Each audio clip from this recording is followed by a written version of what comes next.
Dabo Swinney. Wow. He's not a transfer portal guy, right? They were pretty good. They're in the college football playoff after the win against SMU as the number 12 seed. They open with Texas on the road.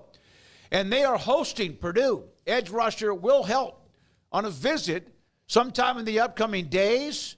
And is Dabo going to pick and choose? And not that he's going to go crazy here, but it looks like he's at least looking at the opportunity. Well, look, if he did, what just Kirby Smart does most years and takes 5 to 7 guys to bridge a gap for you, I don't think that would hurt them at all. That's really where their depth hits a wall. I have 2 theories on this.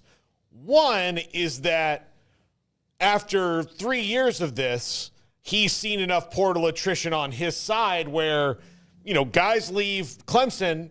He doesn't replace them with portal guys. He replaces them with high school freshmen that, particularly maybe next year on the defensive line, if they don't get somebody like Will Helt in there, then they're going to have a problem where they've normally had a strength, which is on the defensive line. They've done great with it.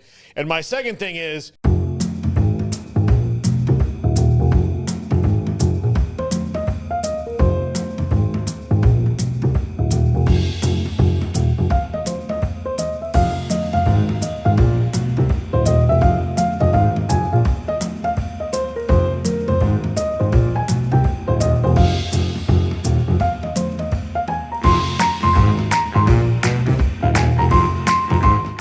if I'm an assistant coach for Dabo, I might be going like, hey, when can we end this embargo here?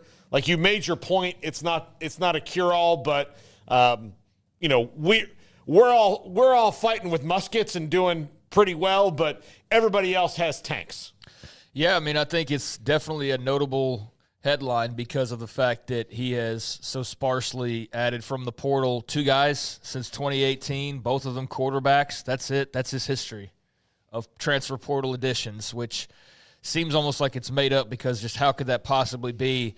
You've barely ever dipped into the portal in that way. Even though we joke about it, it almost feels like you joke about it and we're joking about it because he doesn't go and get like 15 or 20 guys. He only gets like 4 or 5. And it's like, no, he gets like practically nobody, like legitimately nobody. And that's just so odd that he's been able to even carry it this far. Now, to his credit, how many teams are sitting at home during the playoff, and he's in the playoff, and how much dirt was thrown on his grave the last couple of years about how this isn't sustainable and it's not going to work and this and that, and they're in the playoff. So I think that is notable that he's been able to still accomplish what he's accomplished despite that. But I think at some point, yeah, everything kind of has to give, and you kind of have to be realistic about what's best for your football program, and adding a guy like Will Helt is definitely better for your football program moving forward. And no, there's not a guy that you can just go pluck out of the high school ranks that's going to come in and do what he can do for you. So I think Dabo can still maintain his sort of status quo, not exactly as in bringing in nobody other than a couple quarterbacks, but you don't have to go get 10 guys.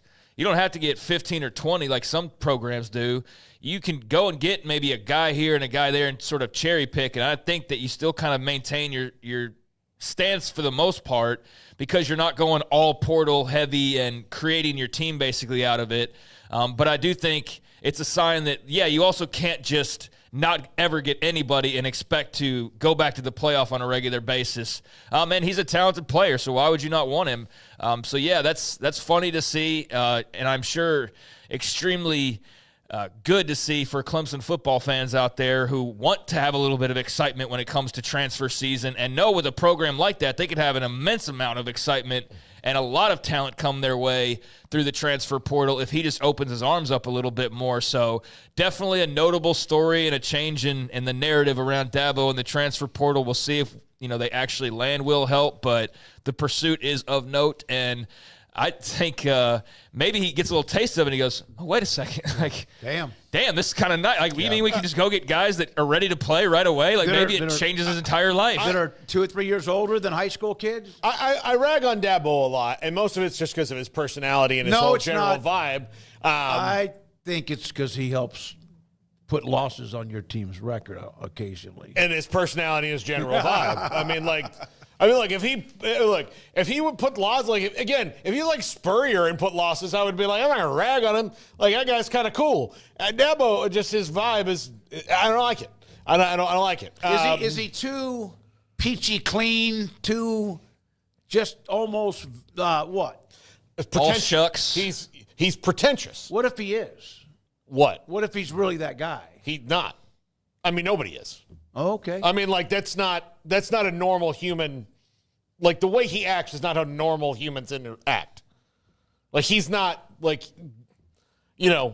God's name, image, and likeness is not a thing that normal people say. People that understand how religion and things work. He's just a pandering jackass when he says stuff like that. So he's pandering to people who aren't going to help him. I mean, so those are the things that, like, it's not a normal. He's not normal. He's not a normal dude. Like it's a fake personality that he has. All right. It's all things. So that's why I don't get down with Dabo.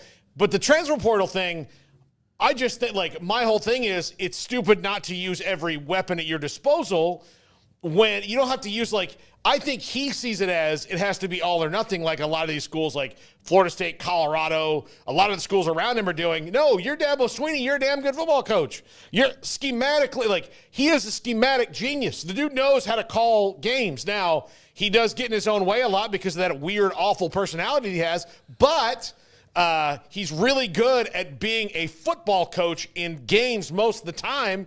But when you don't have depth and you don't have those things that other schools have, and you just say, like, oh, well, our freshmen are good, eventually you're going to run out because, you have attrition, but you don't replace. And you're banking on freshmen to come up and be good. Well, that's not always the case. Baylor today picked up a 350-pound nose tackle. He'd been at A&M. He's from Atascocita High School, which is one of the highest-ranked schools in the state of Texas. Samu Tama Nu Pepe. He's 6'3", 350. I saw some film on him. I reached out to his head coach at Atascocita. Former A&M quarterback Craig Stump. Have not heard back from him yet, but they need, and I saw a lot of comparisons to Siaka Ika, who was Apu, who was at LSU, who was phenomenal. Not sure about what level of player this guy is, but they needed somebody big inside to help, and they got him. And he didn't have a lot of stats, didn't play quite a bit. A&M's defense, of course, was pretty good, and so they pick up a huge nose tackle.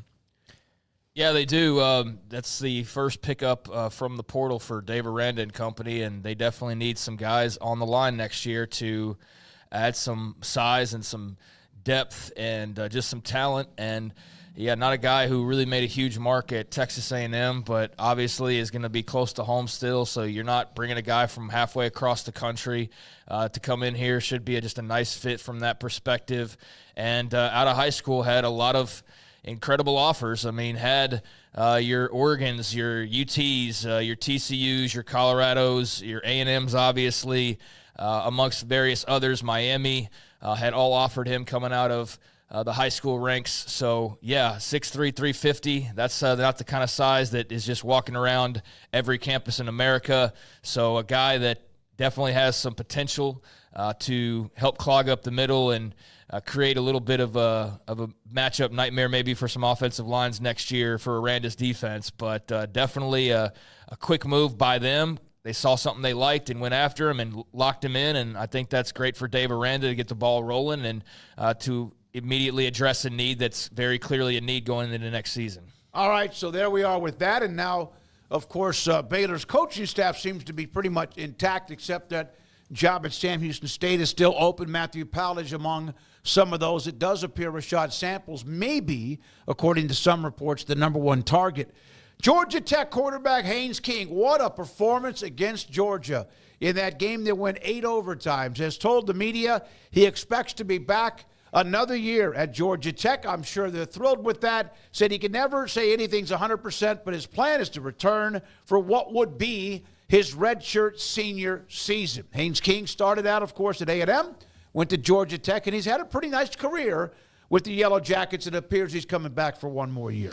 Yeah, he's a really fun college quarterback, I'll tell you, and he's fought his way back. And I know A&M fans are now looking at it like, if you look at that Colin Klein offense that they're running now compared to Jimbo's offense, Haynes King especially if he can actually throw. I think what was most impressive about him this year is they got 2 big wins or had big games in games where his shoulder was hurting so bad he couldn't throw, and he ran, he toughed it out. Like, that dude is old school. He could be the leather helmet guy. He just like everything that, people complain about modern-day athletes of, like, these guys are sissy. Well, he didn't fall in that category. He's a gamer. He's a leader.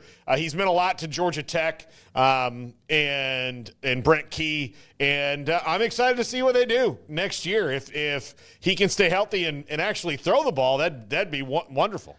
Was there a real question that he wasn't coming back? Yeah, there was. There was a thought that he might not. Do what? I don't know.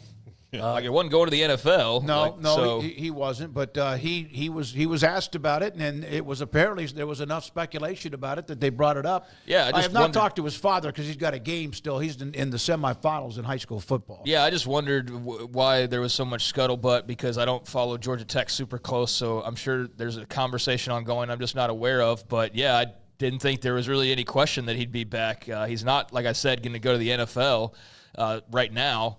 So that was off the table. So maybe there was a thought that because, they do have a young quarterback, okay, I could see where that would be maybe the reason why you think that he would go off. But the problem with that is, with one arm, he's better than that young quarterback. And he was the guy they were leaning on to try and beat Georgia at the end of the year with one arm hanging at his side. So, yeah, this isn't surprising to me, but I'm glad that if there was any question about it, that he's put that to rest and that Georgia Tech can start planning around having Haynes King back next year, and hopefully with 2 fully healthy arms where he can actually be effective throwing the football.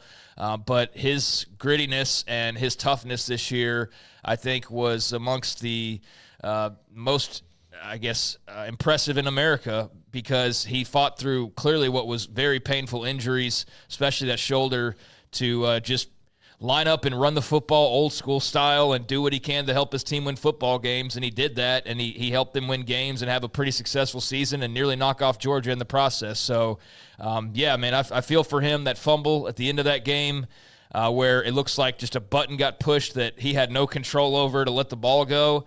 Beyond that, he's had an incredible year, and I think it'll be good for college football to have a healthy Haynes King, and definitely good for the Yellow Jackets to have a healthy Haynes King back next year.